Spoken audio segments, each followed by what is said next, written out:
Selamat pagi, saya mau sharing untuk presentasi makro, ekonomi makro.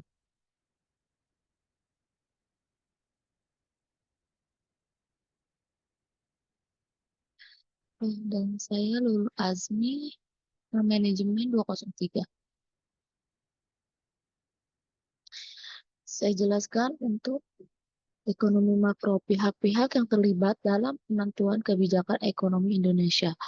Pemerintah, Pemerintah Indonesia secara khusus Kementerian Keuangan dan Kementerian Perencanaan Pembangunan Nasional atau Bappenas adalah pihak yang memiliki peran sentral dalam merumuskan kebijakan ekonomi.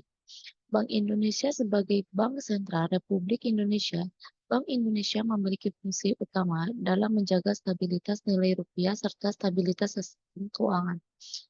Dewan Perwakilan Rakyat atau disebut DPR. DPR memiliki peran penting sebagai lembaga perwakilan rakyat dalam proses pengesahan undang-undang terkait kebijakan ekonomi.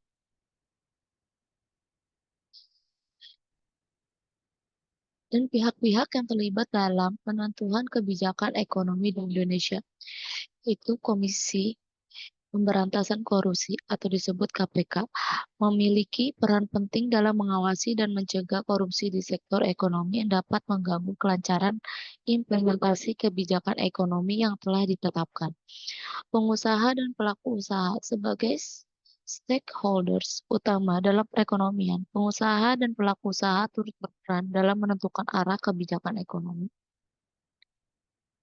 Pihak-pihak yang terlibat dalam penentuan kebijakan ekonomi di Indonesia, masyarakat sipil sebagai bagian dari masyarakat yang memiliki peran kontrol sosial, masyarakat sipil juga berperan dalam mengawasi jalannya kebijakan ekonomi serta memberikan masukan kepada pemerintah terkait kebijakan yang berdampak pada kesejahteraan mereka.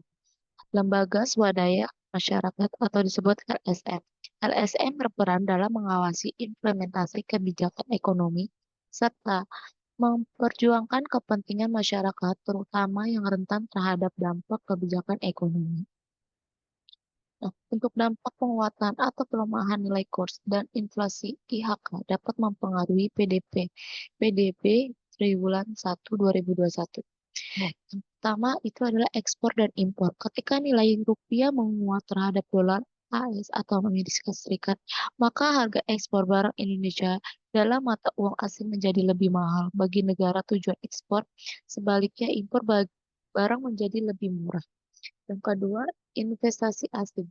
Nilai kurs yang menguat atau melemah juga dapat mempengaruhi arus masuk investasi asing langsung dari disebut Foreign Direct Investment atau FDI ke Indonesia.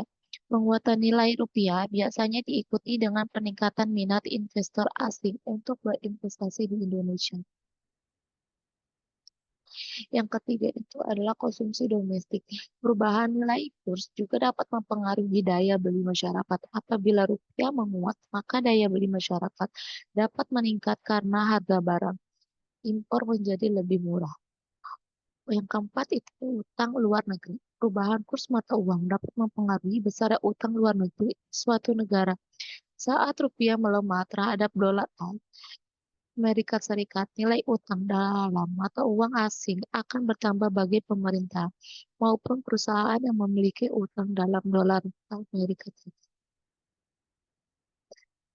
Untuk inflasi yang terkendali dapat memberikan pengaruh positif terhadap pertumbuhan domestik bruto suatu negara karena adanya stabilitas harga-harga konsumen yang dapat menciptakan kondisi yang kondusif bagi pertumbuhan ekonomi. Secara keseluruhan, dampak inflasi IHK yang terendah pada PDB triwulan pertama tahun 2021 dapat memberikan landasan yang stabil bagi pertumbuhan ekonomi. Stabilitas harga dan kepercayaan konsumen serta investor yang tinggi akan membantu meningkatkan aktivitas ekonomi dan mendorong pertumbuhan yang berkelanjutan. Selain itu, kebijakan moneter yang responsif terhadap kondisi inflasi juga dapat memberikan stimulus tambahan bagi pertumbuhan ekonomi di masa mendatang.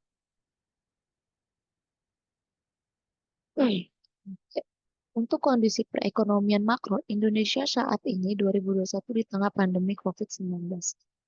Kondisi perekonomian Indonesia pada tahun 2021 mencerminkan upaya pemulihan dari dampak pandemi COVID-19 yang masih terus berlangsung. Badan Pusat Statistik (BPS) mencatat pertumbuhan ekonomi Indonesia sepanjang 2021 mencapai 3,69%, sebuah angka positif setelah kontraksi yang terjadi pada tahun sebelumnya. Namun, pada triwulan 4 2021 dengan kendali kasus yang lebih baik dan adanya langkah-langkah pemulihan ekonomi. Jadi pertumbuhan ekonomi sebesar 1,9%, disebut 1,56%. Pertumbuhan ekonomi Indonesia pada tahun 2021 juga dipengaruhi oleh sektor-sektor tertentu.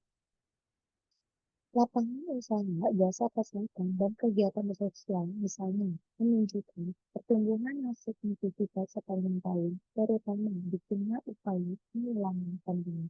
Sementara itu, sektor ekspor barang dan jasa juga mengalami pertumbuhan yang kuat memberikan kontribusi positif terhadap PDB. Untuk memperkuat pemulihan ekonomi, penting bagi pemerintah untuk terus mendukung sektor-sektor yang tumbuh dan mengidentifikasikan sektor-sektor yang memberikan dorongan tambahan. Selain itu, langkah-langkah untuk meningkatkan daya saing, inovasi, dan investasi di berbagai sektor juga perlu diperkuat.